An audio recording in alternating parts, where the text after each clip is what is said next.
Oke, selamat pagi semua teman-teman mahasiswa. Kembali lagi di perkuliahan kita di analisis laporan keuangan untuk semester 7 di Politeknik WBI Akuntansi Perpajakan ya.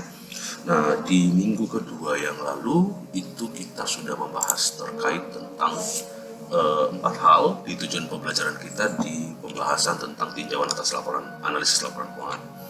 Nah, di tujuan pembelajaran yang sudah kita lalui kemarin itu kita sudah bahas keseluruhan terkait dengan analisis bisnis dan analisis laporan keuangan secara hubungan yang membangun di antara mereka.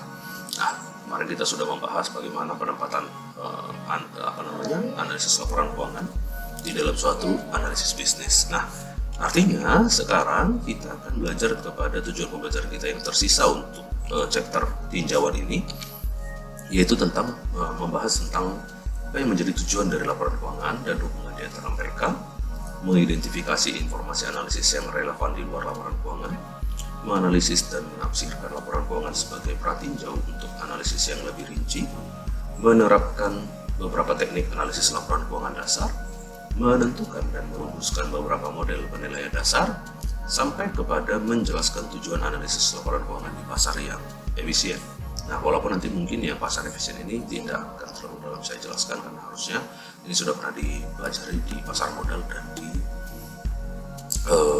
manajemen keuangan seperti itu. Oke, saya langsung ke sub pokok pembahasan analisis laporan keuangan pratinjau. Nah, teman-teman, nanti kita akan membahas 5 set penting dalam konteks alat untuk analisis keuangan. Yang pertama nanti kita bahas itu adalah analisis laporan keuangan komparatif. Yang kedua adalah analisis laporan keuangan common size. Yang ketiga adalah analisis rasio keuangan.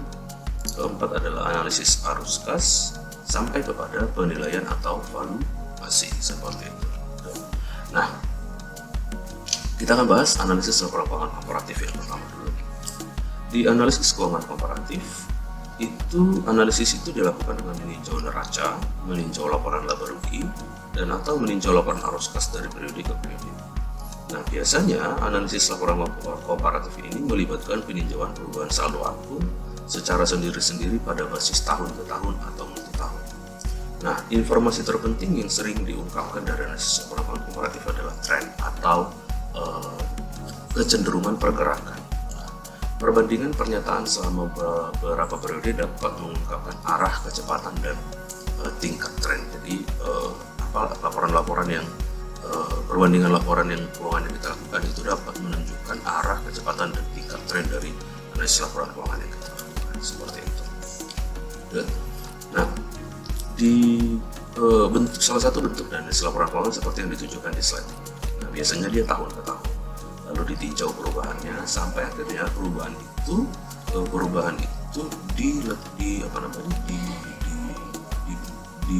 divisualisasikan ke dalam yang namanya suatu analisis tren. Nah, itu yang kita sebut sebagai analisis keuangan komparatif. Nah, contohnya di sini ada laporan keuangan dari Colgate Company. Di laporan keuangan Colgate ini itu ada perbandingan antara tahun 2010 dengan tahun 2011. Lalu diukurlah perubahannya. Perubahannya itu diukur dengan cara berapa deltanya. Delta itu change-nya itu deltanya. Nah, lalu persentase delta itu diukur dengan cara membagikan delta perubahannya terhadap tahun saat ini seperti itu, terhadap tahun saat ini. Nah, itu yang kita sebut sebagai persentase delta atau persentase perubahan seperti itu. Sudah.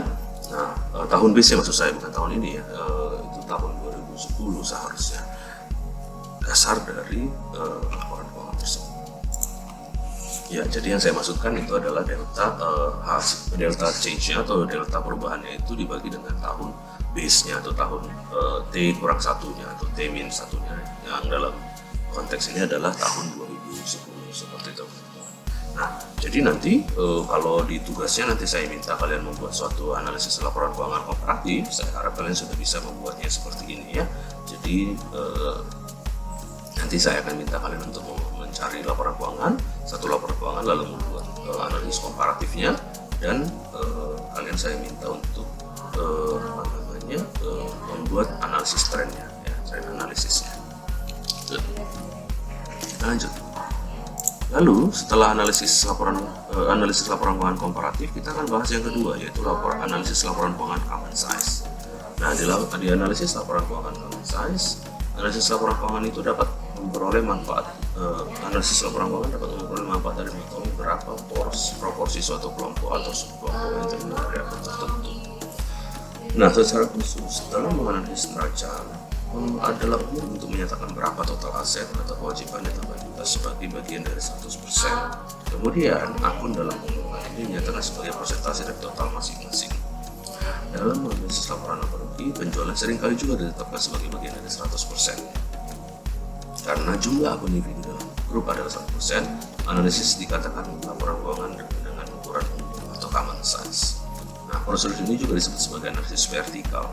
Mengingat evaluasi dari akun itu naik turun atau turun naik dalam pernyataan laporan umum. Analisis laporan keuangan ukuran umum berguna dalam memahami susunan internal laporan keuangan. Misalnya, dalam menganalisis neraca, analisis ukuran umum menekankan dua faktor. Yang pertama itu sumber pembiayaan, termasuk distribusi pembiayaan seluruh kewajiban lancar dan kewajiban tidak lancar serta ekuitas. Lalu juga bicara terkait komposisi aset, yang termasuk jumlah aset lancar dan aset konkuren di individu di suatu laporan keuangan. Nah, di dalam analisis common size seperti ini, seperti yang dikatakan tadi, biasanya tergantung dari dia di analisisnya di neraca ataukah di laporan laba rugi. Kalau dia di neraca, maka total aset itu adalah bagian dari 100%. Sedangkan kalau dia di laporan laba rugi, itu penjualan itu adalah bagian dari 100%. Maka jika kamu lakukan misalnya analisis laporan common size dari laporan laba rugi, seperti yang dicontohkan di slide ini. Kalau yang kita lakukan adalah analisis common size untuk laporan laba rugi, maka penjualan itu adalah bagian dari 100%-nya. Nah, berapa bagiankah dari penjualan akun-akun lain? Jadi, kamu kumpulkanlah akun-akun lain yang ada di laporan laba rugi, maka kamu bandingkanlah berapa persen jumlah dari akun-akun tersebut kepada yang namanya penjualan total atau penjualan bersih dari perusahaan itu. Paham ya teman-teman? Jadi misalnya seperti ini. Di tahun 2010, 2011, 10 sampai sekian. Nah, ini adalah angka persentase, bukan angka laporan keuangan. Nah, angka persentase ini itu adalah yang diambil dari perwujudannya adalah dari laporan keuangan. Jadi ini bukan laporan keuangan ya. Ini sudah dalam bentuk analisis laporan keuangan common size.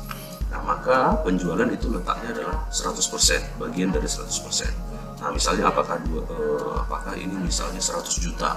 Berarti kan kalau tahun 2011 100 juta, nah maka cost of sale-nya atau cost of COGS-nya, cost of goods sales-nya itu adalah 42,69 di sini. Artinya kalau 100 juta berarti 42.690.000 lah sebenarnya di laporan keuangan angka sebenarnya dari cost of sales seperti itu. Nah, jadi ini bukan laporan keuangan ya, tapi ini sudah analisis common size seperti itu.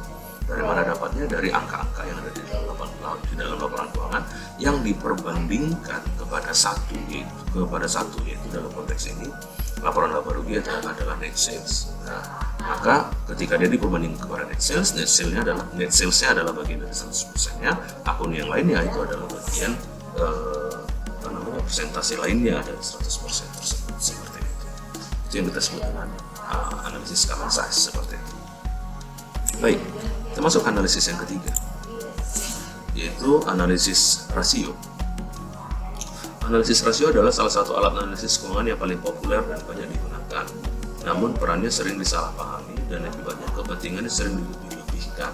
Seperti itu. Jadi kadang-kadang analisis rasio itu terlalu luar biasa kan, akhirnya banyak yang salah juga menggunakannya. Nah, rasio mengungkapkan hubungan matematis antara dua angka atau dua besaran.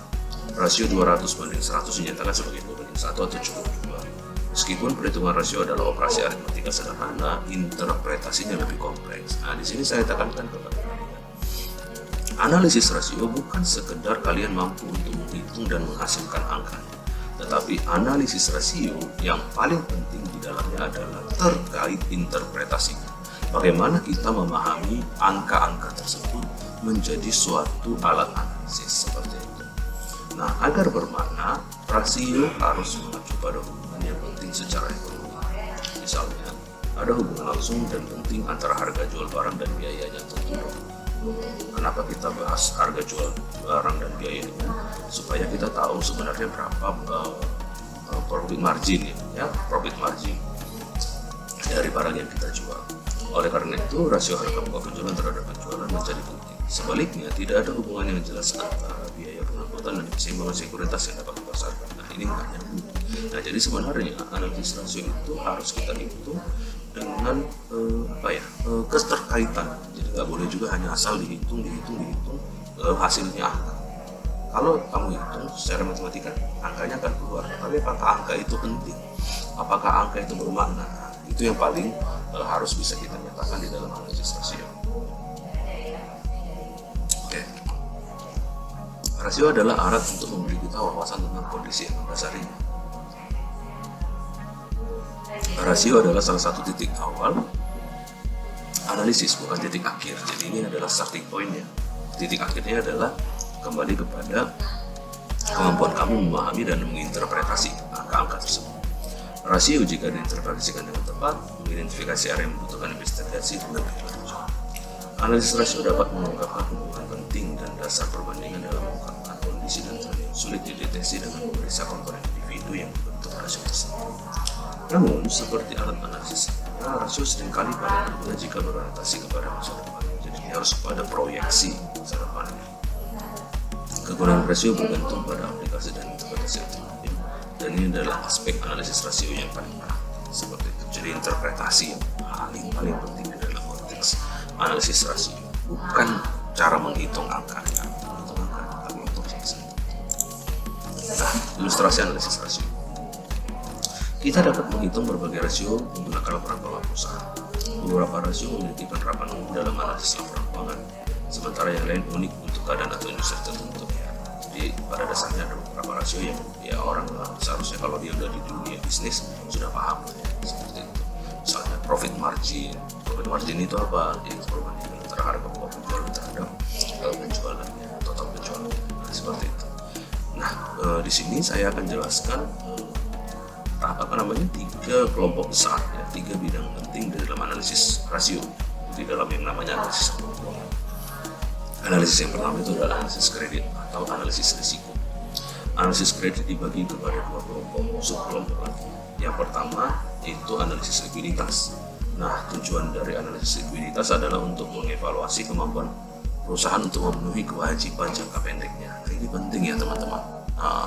Pemahaman terkait dengan analisis laporan keuangan ini menjadi penting karena nanti kalau kamu masuk ke dunia kerja, terlibat menjadi sebagian dari akuntan. Kalau kamu diminta menginterpretasikan hasil dari laporan keuangan, maka kamu harus tahu dan paham cara untuk menjelaskan apa saja arti dari setiap analisis rasio ini. Seperti yang barusan saya jelaskan, analisis likuiditas itu adalah bertujuan untuk mengevaluasi kemampuan untuk memenuhi kewajiban jangka pendek. Jadi kemampuan perusahaan itu untuk membayar hutang-hutangnya dalam jangka waktu dekat. Sedangkan subkelompok kedua di dalam analisis kredit itu adalah struktur permodalan dan solvabilitas.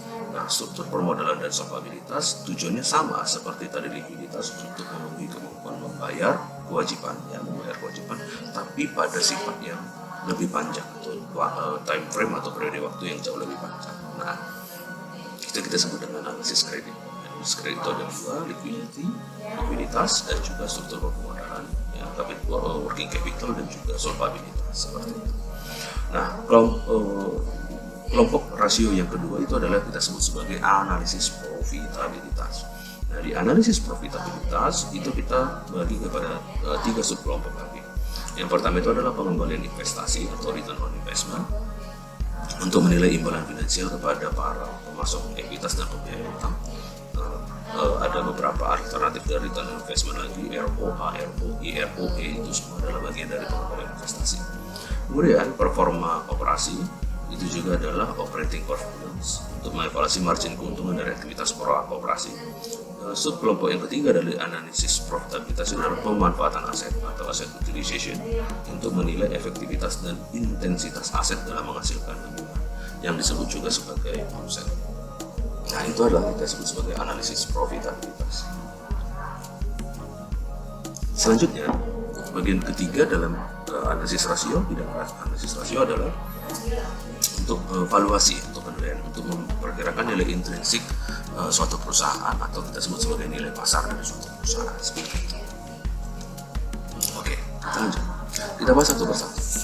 Analisis beberapa jenis dari analisis kredit atau analisis risiko tadi sub bidangnya sudah kita bahas, yaitu dua, likuiditas dan capital structure atau struktur modal, dan solvensi atau solvabilitas. Nah, likuiditas itu ada beberapa rasio yang umum dipakai. Yang pertama itu adalah current ratio, acid test ratio, collection period, dan days to sell inventory. Nah, di sini kalian sudah bisa lihat contoh-contohnya dan rumus-rumusnya. Saya tidak akan jelaskan lebih lanjut karena ini angka-angka semuanya langsung bisa digunakan.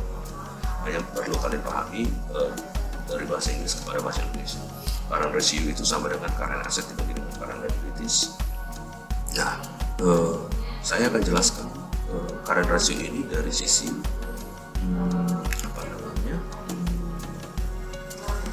current ratio ini dari sisi interpretasinya. Seperti di sini, current ratio dinyatakan sebagai 1,18. Nah, kalau dikatakan current ratio 1,18, artinya perusahaan itu punya kemampuan untuk membayar hutangnya 1,18 kali hutang jangka pendek ya. Jadi harta jangka pendek perusahaan itu mampu mengcover hutang jangka pendeknya di angka 1,18. Nah, angka ini adalah angka yang sangat sehat. Apa arti dari 1,18? Artinya perusahaan ini aman dalam konteks membayar hutang jangka pendek. Artinya kalau kamu adalah kreditur dari suatu perusahaan yang punya rasio likuiditas 1,18, harusnya kamu tidak perlu takut untuk memberikan pinjaman kepada perusahaan ini. Seperti itu. Ya, itu yang kita sebut dengan 1,18.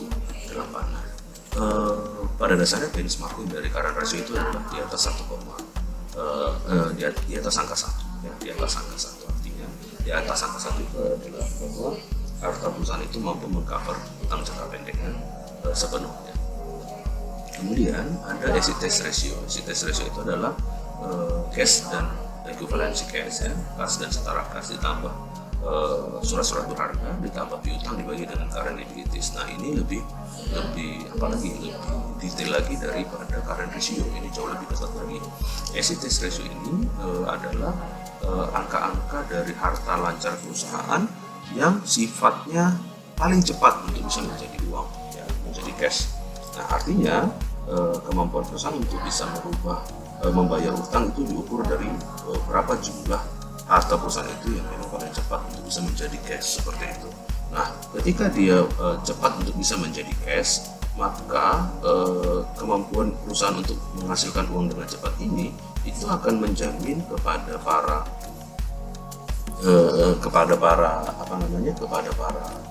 kreditur perusahaan bahwa mereka sangat aman untuk memberikan pinjaman kepada perusahaan tersebut. Kemudian ada collection period. Acid test ratio tadi itu hampir mirip dengan current ratio. Nah, biasanya acid test ratio ini kalau dia di atas 0,5 maka dia angkanya cukup aman untuk kreditor memberikan pinjaman. Lalu yang ketiga, collection period. Collection period ini adalah rasio yang mengukur kemampuan perusahaan itu untuk dapat menagih piutangnya. Nah, maka rumusnya itu adalah rata-rata piutang usaha dibagi dengan penjualan per 360 hari. Jadi rata-rata harian. Nah, satuan ini adalah harian. Biasanya kemampuan perusahaan untuk bisa menagih piutang ini adalah bertujuan untuk menjamin kemampuan perusahaan tersebut untuk menghasilkan kas bagi perusahaan. Nah, angka-angka yang dihasilkan oleh collection period biasanya perusahaan yang sehat itu adalah berada di angka 25 sampai 35 hari. Karena kalau kemampuan perusahaan itu menagih piutangnya berada di 25 sampai 35 hari, artinya mereka punya waktu tidak lebih dari 30 hari untuk bisa memutar dananya untuk bisa menjadi barang baru atau produk baru lagi atau harta baru lagi bagi perusahaan, seperti itu. Kemudian days to sell inventory. Nah, rasio likuiditas days to sell inventory ini adalah rasio yang bicara tentang berapa hari kemampuan perusahaan itu untuk dapat menjual persediaan. Nah, jadi persediaan yang ada di dalam perusahaan itu berapa hari total waktu yang dibutuhkan oleh si perusahaan itu untuk menjualnya. Nah, itu kita sebut dengan days to sell inventory. Nah, biasanya days to sell inventory ini juga berada di sekitar 30 sampai 40 hari maupun perusahaan itu yang baik ya. Artinya perusahaan itu punya waktu tidak lebih dari 60 hari untuk bisa mengkonversi produk-produk yang dia miliki menjadi uang atau setara kas lainnya seperti itu. Nah, teman-teman, itu yang kita sebut dengan analisis likuiditas. Selanjutnya, analisis kredit atau risiko yang kedua itu adalah struktur modal dan solvabilitas. Nah, seperti yang saya jelaskan tadi, struktur modal dan solvabilitas itu adalah analisis yang mengukur kemampuan perusahaan untuk membayar kewajiban jangka panjang. Kalau tadi likuiditas itu adalah kewajiban jangka pendek. Nah, ada 3 contoh yang saya jelaskan di sini, yaitu adalah total debt to equity, yaitu berapa besarnya total hutang terhadap total ekuitas. Nah, biasanya ini memang seharusnya tidak di atas 2 kali ya, seperti itu. Nah, di sini total hutangnya malah 4 kali, satuannya itu kali 4,01. Nah, kalau dia di atas 2 kali biasanya artinya total hutangnya itu 2 kali dari total ekuitasnya. Nah, teman-teman, dari angka ini tentunya terlihat bahwa hutang perusahaan ini jauh lebih besar daripada ekuitasnya. Ini hal yang normal ya di dalam perusahaan, apalagi kalau dia perusahaan besar. Nah, di dalam akuntansi ada yang disebut dengan trade-off theory. Kemampuan perusahaan untuk bisa mendapatkan hutang sebenarnya itu adalah sebenarnya itu adalah bagian dari kemampuan perusahaan itu untuk menunjukkan kinerjanya. Kalau ada kreditur yang memberikan hutang bagi suatu perusahaan dan hutangnya nilainya cukup besar, sebenarnya perusahaan pemberi hutang tersebut yakin dan percaya bahwa perusahaan yang dipinjamkan yang uang tersebut mampu membayarnya walaupun dalam konteks jangka panjang, seperti itu. Itu yang kita sebut dengan total debt to equity atau DTE. Lalu ada long term debt to equity. Nah, ini long term debt to equity ini pada dasarnya modifikasi dari total debt to equity, yaitu hanya fokus kepada kewajiban atau hutang yang sifatnya jangka panjang. Kemudian time interest earned. Nah, time interest earned itu adalah kemampuan perusahaan itu untuk membayar bunga-bunga hutangnya, ya, yaitu dihitung dengan income before tax and interest expense dibagi dengan interest expense, itu satuannya itu adalah hari juga, 73,87 itu adalah hari. Nah, itu yang kita sebut sebagai analisis kredit atau risiko. Nah, saya harap kalian sudah paham terkait analisis kredit atau risiko. Sekarang kita lanjut melangkah ke analisis yang analisis rasio ya, yang kedua, yaitu analisis profitabilitas. Analisis profitabilitas seperti yang sudah saya jelaskan tadi, itu ada 3 kelompok bidang besarnya. Yang pertama itu adalah terkait dengan kinerja perusahaan, kemampuan pengembalian investasi. Yang kedua itu tentang kinerja. Yang ketiga itu tentang penggunaan aset. Kita bahas yang pertama untuk pengembalian investasi atau return on investment. Itu ada 2, boleh bicara tentang ROA, boleh juga ROE, return on asset dan return on common equity. Nah, rumusnya ada di situ. ROA itu adalah satuannya persentase. Nah, kemampuan perusahaan semakin besar ROA berarti semakin sehat perusahaannya, semakin menjanjikan. Ya, artinya kalau dia mendekati atau dia di atas rata-rata risk free rate interest ya, atau tingkat suku bunga bebas risiko ya. Biasanya tingkat suku bunga bebas risiko itu adalah bond atau obligasi atau juga bisa dikatakan di atas inflasi, seperti itu. Jadi kalau di atas inflasi berarti berinvestasi di perusahaan tersebut itu sangat menjanjikan keuntungan, seperti itu. Nah, bagian kedua itu adalah operating performance. Operating performance itu adalah bagaimana perusahaan itu menghasilkan kinerja dari aset-aset yang dimiliki, seperti itu. Nah, ada GPM, gross profit margin, lalu OPM, operating profit margin, pre-tax, atau NPM, net profit margin. Nah, biasanya operating performance ini pakai benchmark atau dasar penentuannya itu adalah industri. Nah, Jadi sebenarnya kalau misalnya industri makanan, kalau dia industri makanan, biasanya rata-rata operating marginnya mereka itu adalah 40%. Nah, jadi kalau perusahaan kita tidak punya operating performance atau operating margin di atas 40%, kita cenderung sebenarnya tidak terlalu memberikan kinerja yang baik, seperti itu. Berbeda lagi kalau misalnya perusahaan pertambangan. Perusahaan pertambangan itu operating marginnya sempit banget, cuma 20%. Nah, seperti itu. Nah, jadi benchmarking atau dasar pengukuran atau penilaian kemampuan perusahaan dari sisi operating performance itu diukur dari industrinya, ya, standar industri seperti itu. Kemudian asset utilization, kemampuan perusahaan itu menggunakan asetnya untuk bisa menghasilkannya menjadi uang atau kinerja bagi perusahaan. Nah, biasanya itu ada cash turnover, account receivable turnover, inventory turnover, working capital turnover, PPE turnover, total asset turnover. Nah, semuanya ini sifatnya adalah kali, ya, satuannya adalah kali. Jadi 24 kali 10,19 kali seperti itu. Nah, itu sifatnya kali, yang mana sifatnya ini perputaran. Artinya semakin cepat, ya, atau semakin banyak perputaran yang bisa dihasilkan dari penggunaan aset ini, maka semakin baik kinerja dari profitabilitas dari perusahaan tersebut. Oke, kita lanjut.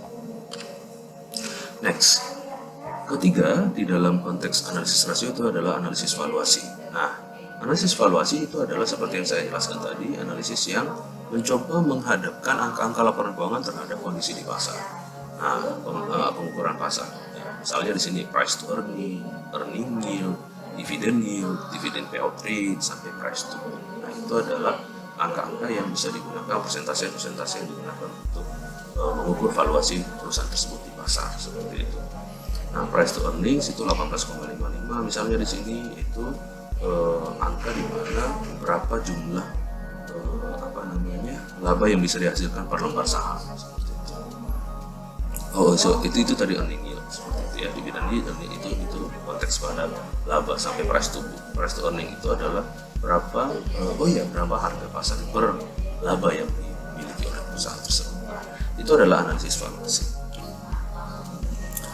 Nah, lalu bagian terakhir yang mau saya bahas itu adalah penilaian atau valuasi. Nah, valuasi adalah bagian terakhir dari ini, ya, dari 5 set analisis laporan keuangan tadi, ya. Valuasi adalah hal penting dari banyak jenis bisnis dan analisis bisnis dan analisis laporan keuangan.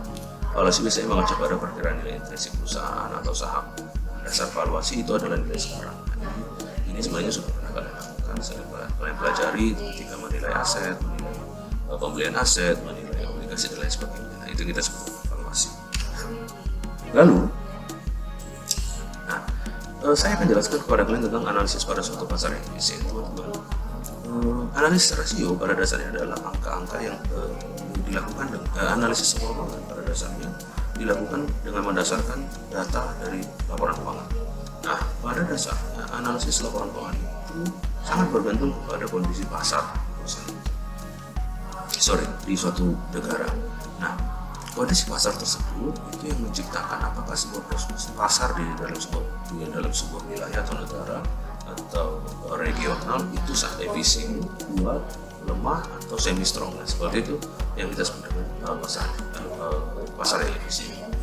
Nah, kemampuan perusahaan atau kinerja perusahaan yang tertuang di dalam laporan keuangan itu tercermin dari bagaimana reaksi para investor atau siapapun di pasar dengan kinerja perusahaan tersebut. Jadi dia tidak bisa terlepas dari konteks reaksi yang ada di pasar. Nah, maka cenderung angka-angka di dalam laporan keuangan itu akan sangat tergantung kepada kondisi pasar yang ada. Nah, jadi kalau pasarnya kuat, ya, efisiensi pasarnya kuat, maka semua informasi terbuka dengan baik. Maka angka laporan keuangan itu sangat bisa menunjukkan kinerja perusahaan itu sesuai. Kalau semi strong berarti masih ada informasi itu bisa dilakukan. Kalau lemah, ya informasi sangat sulit untuk didapatkan. Itu kita sebut analisis pada suatu pasar yang efisien. Nah, seperti tadi sudah saya katakan, analisis laporan keuangan sangat bergantung kepada kondisi dan pasar yang efisien di suatu wilayah atau negara. So, teman-teman, itu tadi semua yang bisa saya jelaskan terkait dengan tinjauan dari laporan keuangan. Nah, nanti di tinjauan ini, sekarang saya jelaskan, di tinjauan ini adalah tugasnya kalian. Di tugasnya kalian, itu kalian nanti saya minta untuk bisa mencari satu laporan keuangan dari salah satu perusahaan terbuka, ya, perusahaan terbuka yang ada di pasar modal Indonesia, sekaligus belajar mencari laporan keuangan.